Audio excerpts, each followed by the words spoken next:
Hey, and welcome to AviatorWorks. If you're just starting your private pilot license, moving on to an instrument rating, or just want to brush up on some skills, online flight training is a really cost-effective way to learn. Learning in a live aircraft is expensive and can be overwhelming. It's why airlines use simulators to train their pilots. AviatorWorks brings this solution to general aviation, allowing you to learn faster at a fraction of the cost. When you log into an AviatorWorks session, this is what you're going to experience. We're looking at it right now. I'm in a cockpit. If you join me in this cockpit, we'd be doing instruction together. You'd actually be flying the plane, not me. And I can just give you instruction while we're sitting here.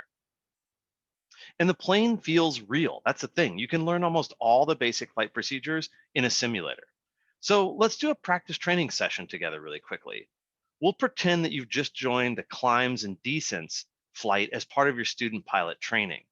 So the first thing that we'd cover in a lesson like this is we'd talk about the procedure that we're going to do. And then you would actually fly the procedure. And if I was your instructor, I would just talk you through it and give you guidance along the way. So let's talk about the climb procedure.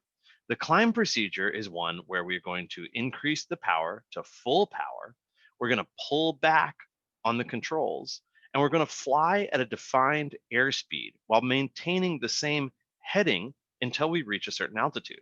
Now, if you're a new pilot, what we would do first is in another session, we'd actually go through and talk about all these different instruments and make sure that you understand them. You understand which one's the directional gyro, the attitude indicator, the altimeter, where to look, and how to interpret those instruments. So keep that in mind.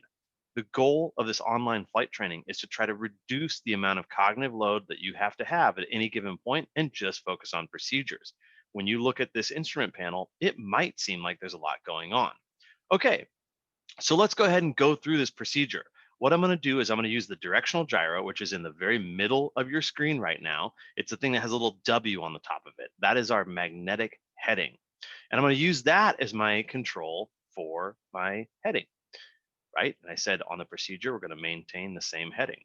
And then for the climb, I'm going to give it full power, and then I'm going to pull back until I reach my desired altitude. So let's go ahead and do that. I got the full power already in. Again, you would be flying this during this period of time during the lesson, and I would just be talking you through it. So now you're climbing, looking like the heading control is pretty good. We want to make sure we keep that heading control. We can see the altimeter is going up. That's in the top right there. So we're passing through about 2,600 feet.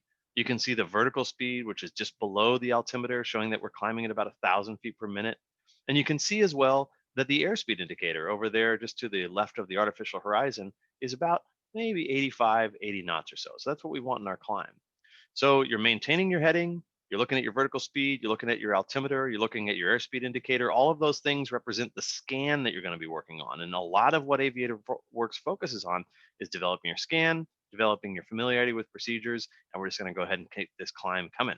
So we're through 3,100, coming up on 3,200. And let's say that I want to level off at 3,300.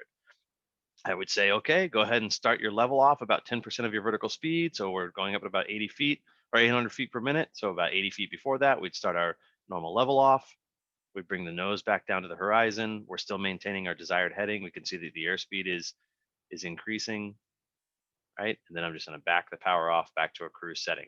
So all of these procedures that I'm walking you through, that I'm talking about as we go, you would get those procedures before the flight.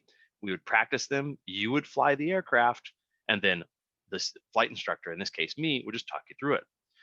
So I hope that you found this helpful as a sense of what the experience is like using AviatorWorks, and we hope to see you as one of our students.